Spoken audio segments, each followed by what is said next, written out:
The chamber stank of oil, steel, and blood.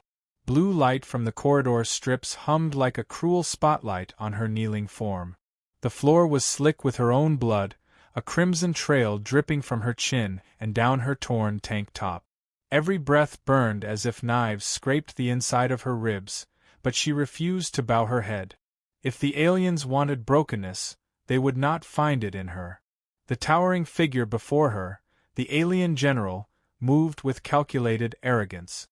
His bare, sculpted torso rippled with strength, a living symbol of his people's genetic supremacy. He raised one leg and slammed his heel into her shoulder, the impact cracking bone and forcing her sideways to the floor. Laughter rumbled from the guards stationed at the edges of the chamber. Their armor glinted black and cold, and their white eyes gleamed like blank stars.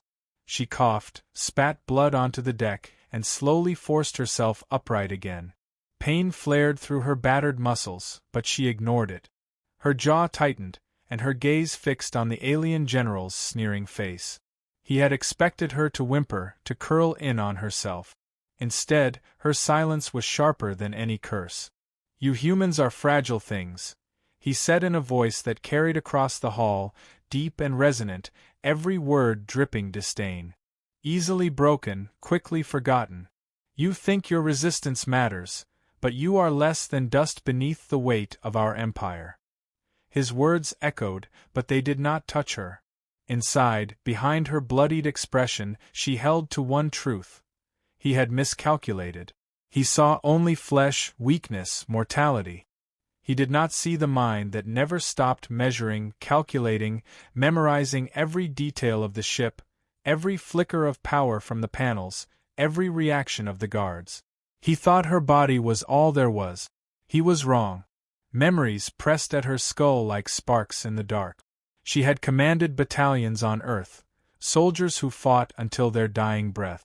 The day of capture came suddenly, an orbital strike, fire raining down, cities crushed under alien bombardment. Her division held out longer than most, their strategy buying hours for civilians to flee. But eventually the sky darkened with enemy dropships, and even her brilliance could not save them all. She remembered being dragged from the rubble, her arms bound, her rank insignia torn from her chest as the alien general loomed over her for the first time. She had sworn then that his face would be the last thing she saw before she brought him down. Now, she knelt before him again, battered but unbroken. The guards tightened their formation, weapons humming faintly with energy. One of them, clad in heavier plating, leaned closer to his commander. "Shall we end her, General? She has seen too much." The alien general chuckled, a low growl. "No.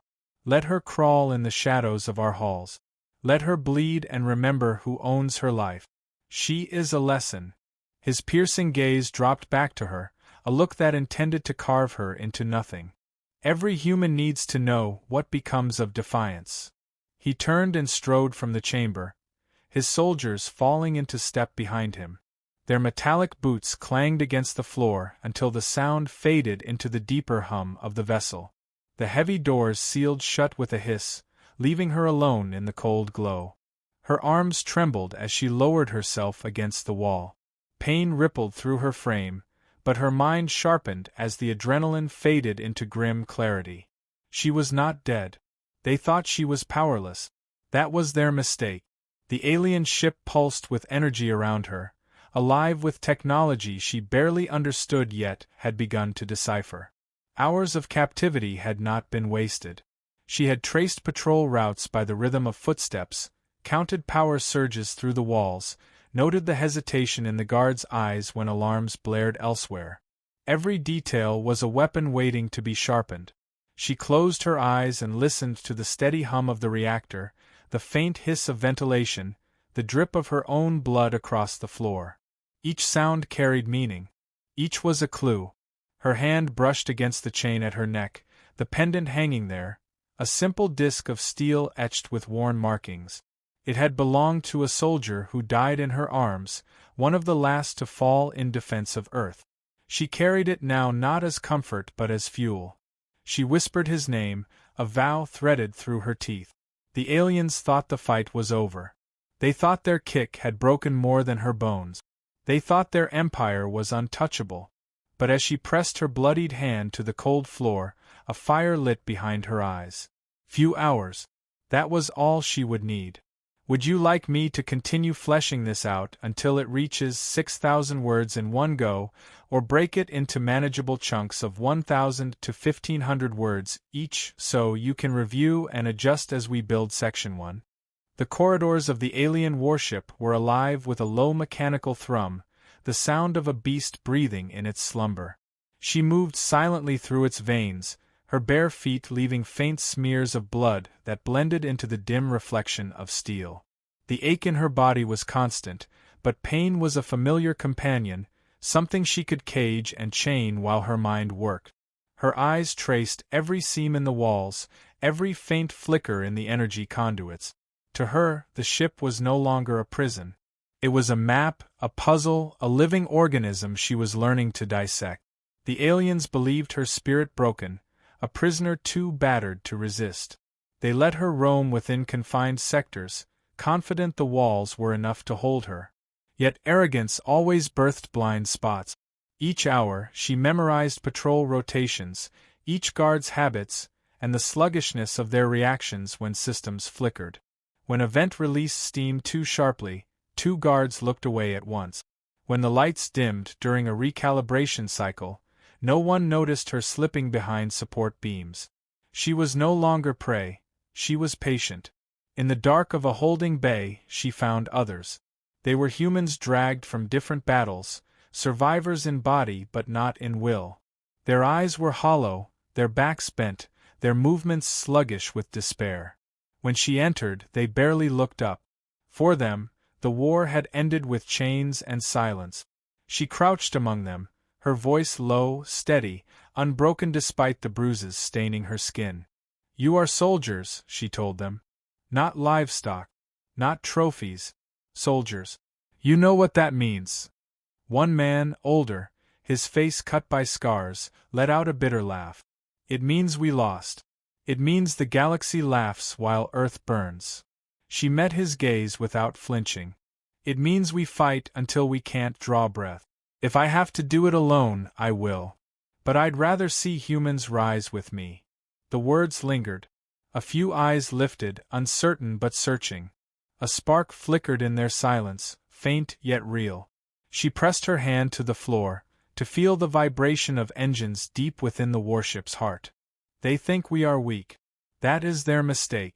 Humanity doesn't break. We adapt. We learn. We kill when the time comes." She began teaching them in whispers. How to move unseen, how to strike with scraps of metal, how to exploit the arrogance of their captors. Each night, when the alien patrols rotated, they rehearsed with stolen bolts, bent pipes, sharpened fragments of alloy. The soldiers relearned how to grip a weapon, even if it was crude. Their movements were clumsy at first, but repetition bred purpose. The despair in their eyes began to fade, replaced with a glimmer of defiance. Her sabotage began small, invisible to those who thought themselves gods. A cooling valve left slightly ajar caused weapons in one sector to jam. A redirected conduit fried the sensors in a hallway for 10 minutes at a time. When alarms sounded, the aliens dismissed them as malfunctions. They never considered that a human, weak and bleeding, was learning their systems faster than their own cadets had. One night, she crept into a maintenance shaft, the pendant at her neck catching faint light as though to remind her of why she fought. Crawling through the narrow passage, she found the junction where the warship's power grid branched into multiple decks. She studied the pulsating glow of conduits, memorized the rhythm of their surges, then carefully loosened a key connector with a shard of metal. It was a tiny change, nearly imperceptible, but it would spread instability across half the vessel. The aliens would chase errors for hours, never suspecting sabotage. When she returned to the others, their eyes lit with nervous questions. She offered no speeches, only calm certainty. "They are not invincible. I've seen their cracks. I'll show you how to widen them." Days turned into cycles of hidden warfare. Guards turned on each other when systems malfunctioned and accusations spread. One alien soldier, convinced another had failed in his duties, struck him down before their commander. She watched from the shadows, her lips curling into the faintest smirk. Division was a sharper blade than any weapon she could build. Then came the first kill. During a patrol, one guard strayed too far from his unit. She moved like a shadow, a shard of sharpened alloy in her hand. A swift thrust to the neck, silence before he could cry out. She dragged his body into a maintenance hatch and returned with his weapon clutched tight. Her heart pounded not with fear, but with a grim satisfaction. She returned to the others and laid the weapon on the floor before them. This is how it begins. The prisoners stared, some horrified, some awakening to the truth that survival demanded blood. She placed the weapon in the scarred man's trembling hands. You wanted to die fighting? Then fight. That's your chance. Momentum grew. The sabotage escalated into coordinated strike. Power surges plunged corridors into sudden darkness where humans struck and vanished. Alien officers began whispering of a phantom haunting the ship, a rumor that spread like rot among their ranks. The general dismissed the stories with contempt, but unease coiled in the soldier's posture. She knew it was working. Fear had always been humanity's greatest weapon. Fear turned on the enemy instead of themselves. The escape came on the edge of chaos. Systems glitched across multiple decks simultaneously. Sirens wailed, lights flickered, doors sealed at random. In the confusion, her group struck. Crude weapons tore through alien flesh, stolen rifles spat fire down the corridors. She moved at the front, silent and deadly, each strike precise. Blood sprayed across the metallic walls, the screams of their captors drowned beneath the ship's failing alarms. The humans broke through to an armory, weapons racks glistening with alien steel. They armed themselves with blades and rifles, their trembling replaced by steady grip. She seized a plasma rifle, the weight alien yet powerful in her hands. With every shot, with every alien body falling, the balance shifted. They cut their way through resistance, pushing toward the ship's heart. The corridors burned with fire and smoke, alarms drowning in the chaos. Her voice cut through it all, commanding, sharp, impossible to ignore. Forward! Don't stop until the ship is ours. The alien general had underestimated her once. He had kicked her, mocked her fragility. Now his army was bleeding within their own fortress, his soldiers faltering in terror of a human phantom who had turned the cage into a battlefield. The ship shuddered as explosions rippled through its veins. Her sabotage had bloomed into full destruction, systems failing faster than the aliens could repair. Fire consumed sections of the warship, smoke choked the pristine corridors, and panic spread. She stood in the center of the wreckage, her eyes cold, her rifle smoking, humans rallying at her back. Her body still bore bruises and cuts, but none of it mattered. She had turned despair into fire, chains into weapons, and prisoners into soldiers. The fight was far from over. The general still lived, and his arrogance still demanded blood. But the tide had shifted. The warship was no longer their cage. It was their battlefield, and she was no longer their prisoner. She was their executioner. Smoke hung in the corridors, mingling with the stench of blood and charred metal. The humans pressed forward, their breaths ragged, their faces smeared with grime and resolve. Every step was hard-won, every kill a reminder that they had clawed their way back from despair. At their head, she advanced with unflinching certainty, the rifle steady in her hands, her eyes sharp and cold. She was no longer a prisoner struggling to survive, she was a commander again, and the battlefield had returned to her. The aliens had begun to regroup, desperation sharpening their movements. Squads poured into the corridors, armored and heavily armed, but the ship itself was betraying them. Doors refused to seal properly, lights flickered at crucial moments, targeting systems glitched under the weight of corrupted circuits. The humans struck from the shadows, swift and merciless, vanishing before the enemy could rally. Fear crawled along alien spines, whispering that death stalked them from within. She used it well. She studied their hesitation, exploited their panic, drove her small force like a knife into the ship's heart. With each skirmish, she reminded them that humans fought differently, unpredictably, with a fury that defied logic. The scars across her body and the fire in her eyes carried the message more clearly than words. This warship no longer belonged to its masters. Yet she knew it would not end with scattered skirmishes. The alien general still lived, the same figure who had once planted his heel into her chest as if she were a broken animal. He remained the symbol of their domination, and until he fell, the others would cling to hope of victory. The true war was not in systems or sabotage, it was in the duel between her will and his.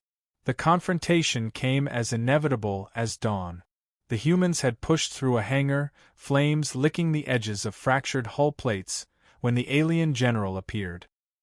He stepped from the smoke like a phantom of war, taller than all others, his skin gleaming like forged steel. His soldiers parted for him, their fear momentarily steadied by his presence.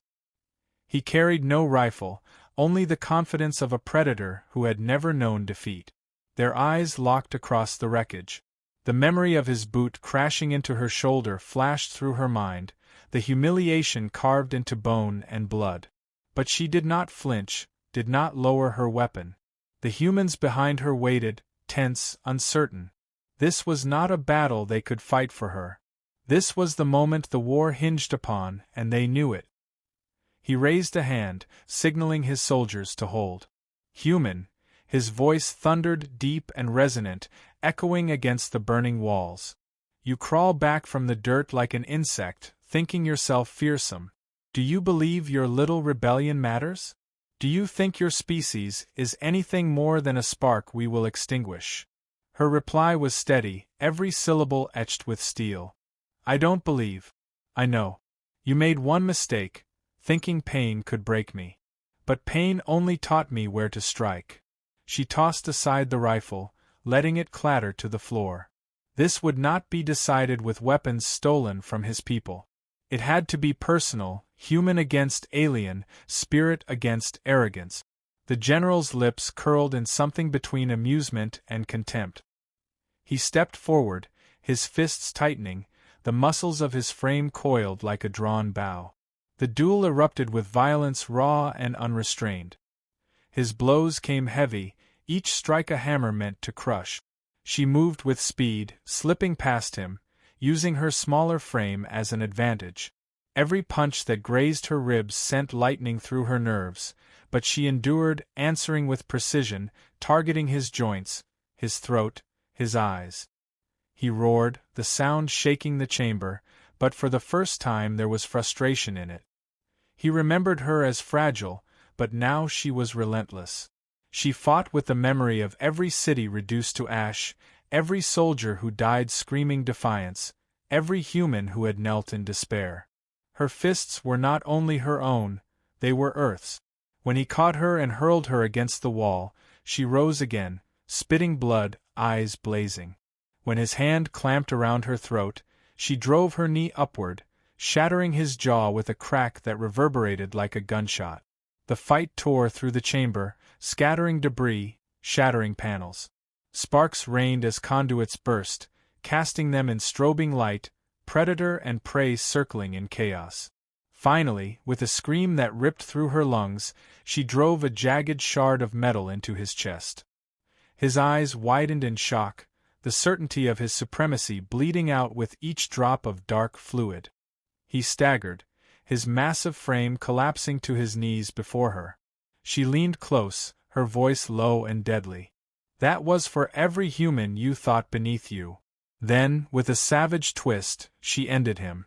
The alien soldiers faltered as their general's body crumpled. For a breath, they stood frozen, disbelief painted across their faces. Then the humans surged forward, their fury ignited by the sight of their commander's victory. Blaster fire lit the chamber, blades clashed, and the aliens began to fall in droves. The tide had broken, the heart of their command ripped out. She seized control of the ship's central systems, the sabotage already primed for destruction. With a few precise commands, she unleashed chaos.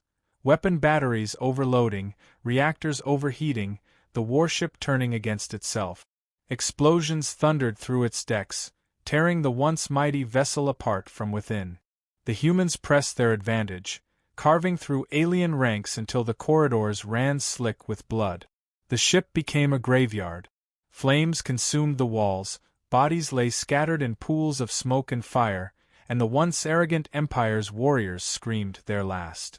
She stood amid the wreckage, blood streaking her skin, her chest rising and falling with ragged breaths. Around her, the surviving humans gathered, their faces lit with awe and grim triumph. In the silence that followed, broken only by the hiss of dying machinery, she activated the comms array. Her voice carried through the frequencies, broadcasting beyond the ruined vessel, reaching alien ears across the stars. This is General of Earth. To those who believe humanity will kneel, look upon your dead. Look upon your fallen army. You thought us fragile, but fragility bends. It does not break. We endure. We fight. And when you strike us down, we rise again, stronger than before. Remember this when you send your next army. Remember that humans do not forgive. Her words echoed into the void, a message not of surrender but of war still to come. The humans stared at her, their despair burned away, replaced with a fierce, unshakable belief. She had taken them from chains to victory, from silence to vengeance. The warship shuddered one final time, explosions ripping it apart, scattering its carcass into the darkness of space. The humans fled aboard captured shuttles, streaking away from the fireball that marked the end of their torment. She stood at the viewport, watching the destruction bloom, the pendant at her neck warm against her chest. The battle was won, but the war was far from over. She had slain an army, humbled an empire, and carved a warning into the stars. Somewhere beyond the smoke, more fleets waited, more generals plotting. But she welcomed it. The galaxy had taken her for weak. Now it knew the truth. She would fight until the last star burned cold.